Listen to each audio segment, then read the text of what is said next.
जय हिंद साथियों, स्वागत है आपका हमारे YouTube चैनल कंपटीशन की तैयारी पर। आज के वीडियो में हम 10 फरवरी का करंट अफेयर्स पढ़ेंगे। चलिए शुरू करते हैं। पहला प्रश्न है, टोकामक एनर्जी ने परमाणु संलयन संयंत्र में परीक्षण के लिए दुनिया का पहला सुपर मैग्नेट विकसित किया है।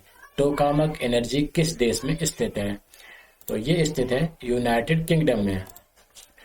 फरवरी महीने में यूनाइटेड किंगडम की टोकामक एनर्जी में परमाणु संलयन संयंत्र में परीक्षण करने के लिए दुनिया का पहला सुपर मैग्नेट विकसित किया गया है। टोकामक एनर्जी का लक्ष्य है कि 2030 के दशक की शुरुआत में ग्रिड रेडी फ्यूजन प्रदर्शित करने के लक्ष्य के साथ व्यावसायिक फ्यूजन ऊर्जा का उत्पादन करने वाली पहली निजी कंपनी बनना है। पिछले साल कैलिफोर्निया में लॉरेंस लिवरमोर नेशनल लेबोरेटरी के वैज्ञानिक परमाणु संलयन शक्ति का उपयोग करके शुद्ध ऊर्जा लाभ प्राप्त करने वाले पहले व्यक्ति बने थे। बात कर लेते हैं टोकामक एनर्जी की। तो टोकामक एनर्जी जो है वो फ्यूजन पावर रिसर्च कंपनी है और कहाँ स्थित है? यूनाइटेड किंगडम में। इसकी स्थापना 2009 में हुई थी। इसमें 200 एम्प्लॉय कार्य करते हैं। यह प्राइवेट कंपनी है। इसका मुख्यालय ऑक्सफोर्ड यूनाइटेड किंगडम में है। अब बात कर लेते हैं नाभिकीय संलयन प्रक्रिया की। तो नाभिकीय संलयन एक अभिक्रिया है जिसमें दो या दो से अधिक परमाणु नाभिक मिलकर एक या एक से अधिक भिन्न परमाणु नाभिक और अपरमाणु कण बनाते हैं। प्रक्रिया के दौरान ऊर्जा की हानि होती है क्योंकि अंत में प्राप्त होने वाले एकल नाभिक का कुल द्रव्यमान दो मूल नाभिकों के द्रव्यमान से कम होता है। ईंधन परमाणुओं को पर्याप्त पास लाने के लिए आवश्यक गतिज ऊर्जा की मात्रा को कूलम्ब बैरियर के रूप में जाना जाता है। अब बात करते हैं यूनाइटेड किंगडम की। तो यूनाइटेड किंगडम जो है वो उत्तर पश्चिमी यूरोप में एक द्वीप राष्ट्र है। यह स्कॉटलैंड, इंग्लैंड, वेल्स और उत्तरी आयरलैंड से मिलकर बना है। यूनाइटेड किंगडम राष्ट्रमंडल, नाटो और यूएनओ का सदस्य है। इसकी मुद्रा क्या है? British pound sterling. राष्ट्रीय खेल क्या है? क्रिकेट। सरकार जो है वो संसदीय संवैधानिक राजतंत्र है। अब बात कर लेते हैं इसकी जो शामिल देश हैं उनकी राजधानी कहाँ कहाँ पर है।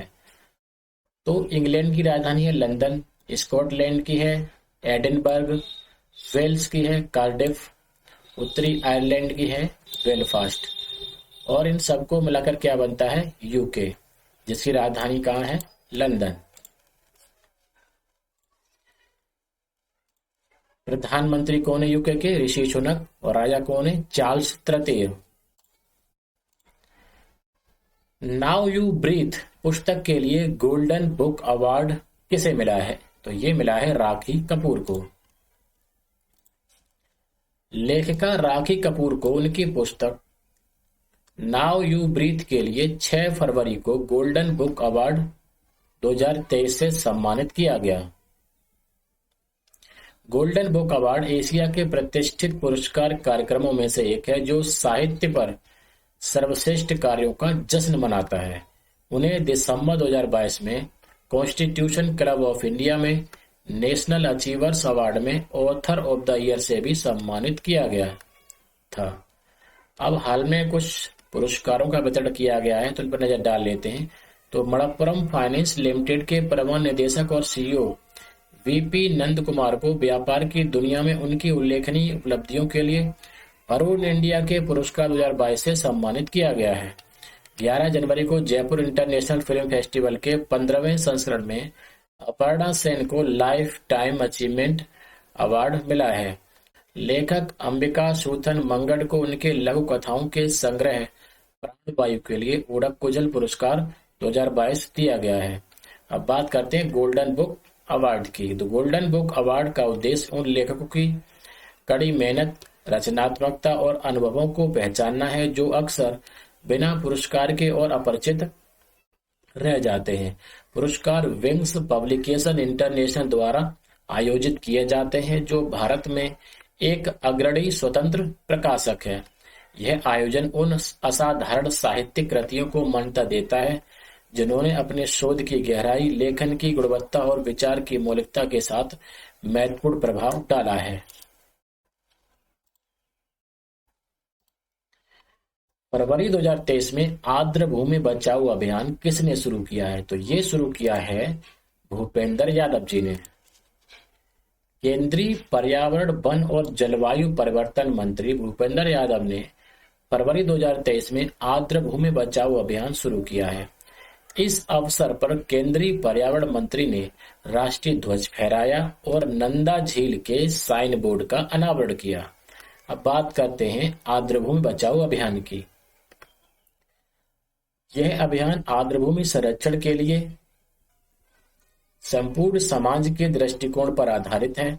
यह आर्द्र भूमि के महत्व के बारे में लोगों को संवेदनशील बनाने, आर्द्र भूमि के कवरेज को बढ़ाने और आर्द्र भूमि संरक्षण के लिए नागरिक भागीदारी का अवसर प्रदान करता है।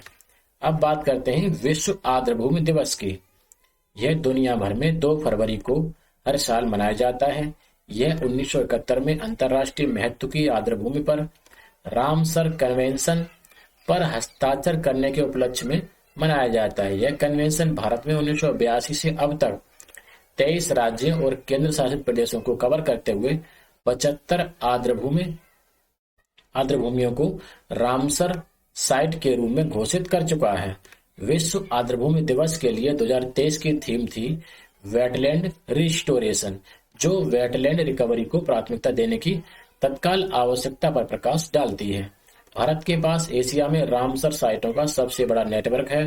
पर्यावरण, वन और जलवायु परिवर्तन मंत्रालय ने 2022 में राष्ट्रीय और अंतर्राष्ट्रीय महत्व के 75 आर्द्र भूमि के एक स्वस्थ और प्रभावी ढंग से प्रबंधित नेटवर्क के मिशन के साथ मिशन सहभागिता का शुभारंभ किया था।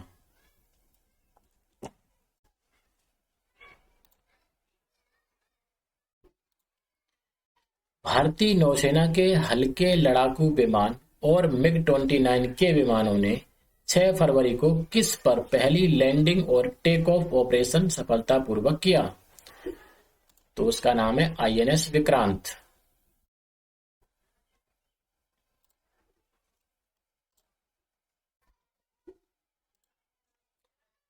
भारतीय नौसेना के हल्के लड़ाकू विमान और मिग-29 के विमानों ने 6 फरवरी को स्वदेशी विमान वाहक पोत आईएनएस विक्रांत पर पहली बार लैंडिंग और टेक ऑफ ऑपरेशन सफलतापूर्वक किए। सफल लैंडिंग और टेक ऑफ रक्षा क्षेत्र में आत्मनिर्भरता की पहल को और गति प्रदान करेगा और देश की युद्धक तैयारियों को मजबूत करेगा। यह वास्तव में पहली बार एक ऐतिहासिक उपलब्धि है जिसमें वैमानिकी की विकास एजेंसी और हिंदुस्तान एरोनॉटिक्स लिमिटेड द्वारा स्वदेशी रूप से डिजाइन और निर्मित एक स्वदेशी विमान वाहक पर एक प्रोटोटाइप विमान का सफलतापूर्वक परीक्षण किया गया। बात कर लेते हैं आईएनएस विक्रांत की।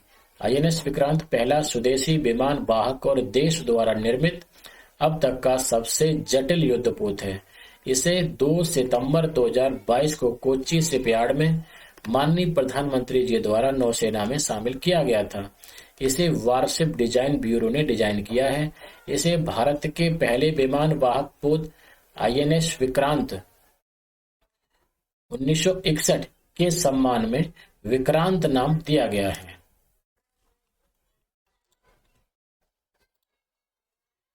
रविंद्रनाथ टैगोर द्वारा स्थापित विश्व भारती विश्वविद्यालय दुनिया का पहला जीवित विरासत वाला विश्वविद्यालय बनने के लिए तैयार है। इसकी स्थापना किस वर्ष हुई थी?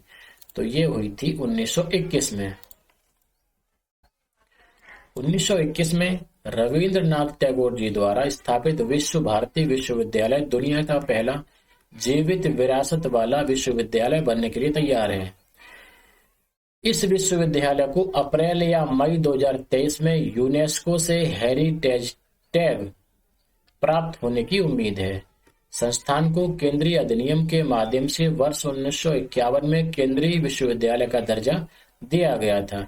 यह एकमात्र विश्वविद्यालय है जिसके चांसलर भारत के प्रधानमंत्री हैं। इंपॉर्टेंट पॉइंट हो जाता है ये। इसके पहले कुलपति रविंद्रनाथ टैगोर के पुत्र रविंद्रनाथ टैगोर थे और दूसरे कुलपति एक अन्य नोबेल पुरस्कार विजेता अर्थशास्त्री अमर्त्य सेन के दादाजी थे। बात कर लेते हैं यूनेस्को की। तो यूनेस्को की फुल फॉर्म होती है the United Nations Educational Scientific and Cultural Organization. Hindi में कहते हैं संयुक्त राष्ट्र शैक्षिक वैज्ञानिक तथा सांस्कृतिक संगठन। संयुक्त राष्ट्र शैक्षिक वैज्ञानिक और सांस्कृतिक संगठन संयुक्त राष्ट्र की एक विशेष एजेंसी है। इसका उद्देश्य शिक्षा, कला और संस्कृति में सहयोग के माध्यम से विश्व शांति और सुरक्षा को बढ़ावा देना है। यूनेस्को के 193 सदस्य देश हैं और 11 सहयोगी सदस्य देश और 2 पर्यवेक्षक सदस्य देश हैं। इसकी स्थापना 16 नवंबर 1945 को हुई थी और भारत जो 1946 में इसका सदस्य बना था। संयुक्त राष्ट्र के 3 सदस्य इजराइल, लिंक्टेनस्टीन और यूएसए ये यूनेस्को के सदस्य नहीं हैं। और वर्तमान में यूनेस्को के महानिदेशक कौन है? Andre Azoulay. मुख्यालय कहाँ है? पेरिस में। अब विश्व भारती विश्वविद्यालय कहाँ है? पश्चिम बंगाल में। चलिए पश्चिम बंगाल को भी देख लेते हैं। तो राजधानी कहाँ है? कोलकाता। मुख्यमंत्री कौन है? ममता बनर्जी। और राज्यपाल सीवी आनंद बोस हैं।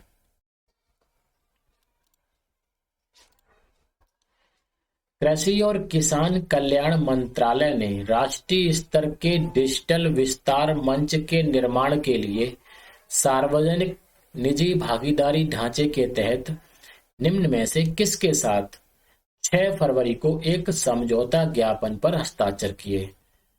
तो इसका आंसर है डिजिटल ग्रीन। कृषि और किसान कल्याण मंत्रालय ने राष्ट्रीय स्तर के डिजिटल विस्तार मंच के निर्माण के लिए सार्वजनिक निजी भागीदारी ढांचे के तहत डिजिटल ग्रीन के साथ एक समझौता किया है। यह प्लेटफॉर्म एक डिजिटल पुस्तकालय संचालित करेगा जिसमें विभिन्न भाषाओं और विभिन्न प्रारूपों में सामग्री उपलब्ध होगी जो विस्तार कार्यकर्ताओं के लिए सहायक होगी। प्रस्तावित राष्ट्रीय डिजिटल प्लेटफॉर्म सरकार द्वारा बनाए जा रहे डिजिटल कृषि पारिस्थितिकी तंत्र की मजबूत नींव से किसानों को जोड़कर एक विस्तार प्रणाली को अधिक कुशल और प्रभावी बनाने में मदद करेगा। चलिए हाल ही में कुछ समझौतों पर नजर डाल लेते हैं जो हाल ही में हुए हैं।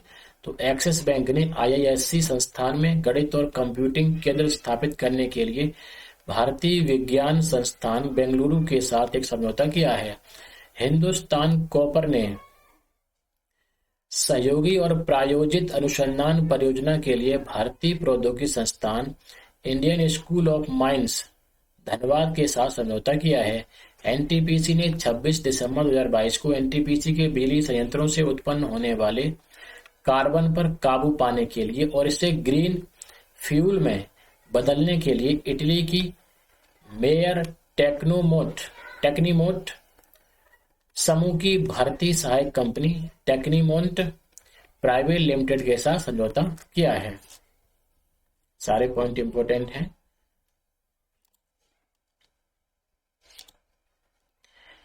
पेंगुइन रैंडम हाउस इंडिया द्वारा फरवरी 2023 में एक 2 वॉल्यूम की पुस्तक द बेस्ट ऑफ सत्यजीत रे प्रकाशित की गई थी।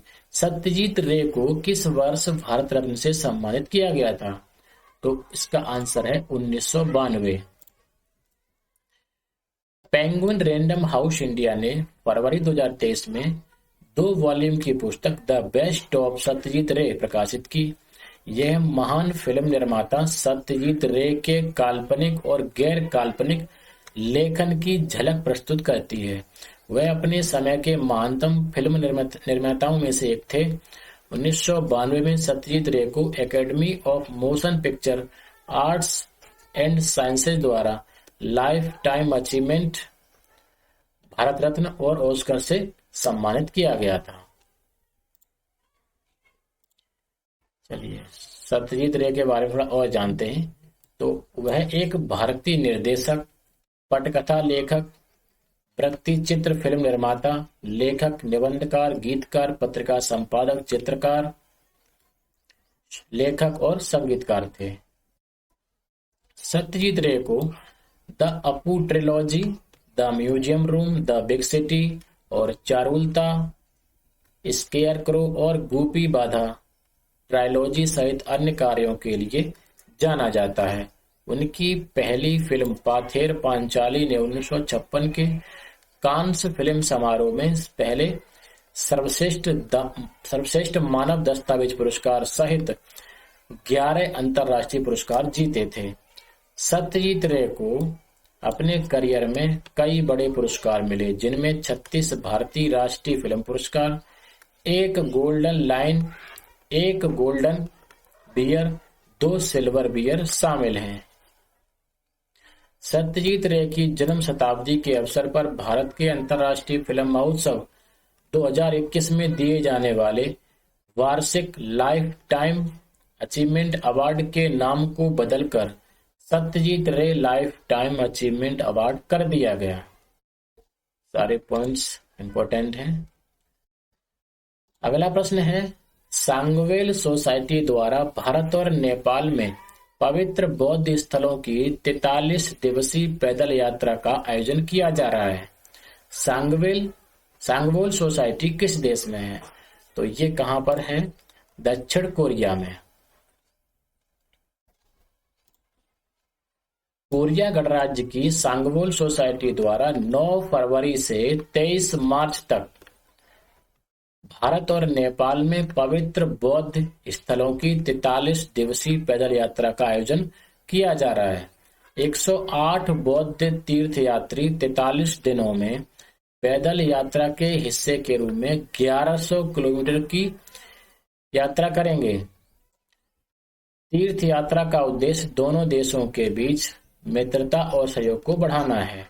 पर्यटक भारत में उत्तर प्रदेश, बिहार, इसमें जो भी बौद्ध तीर्थ स्थल है उनका दौरा करेंगे और बाद में नेपाल चले जाएंगे।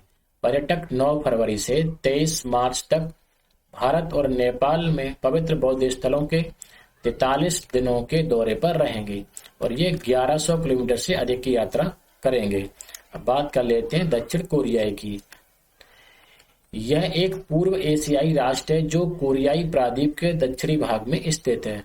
यह उत्तर कोरिया के साथ दुनिया की सबसे अधिक सैन्यीकृत सीमाओं में से एक को साझा करता है।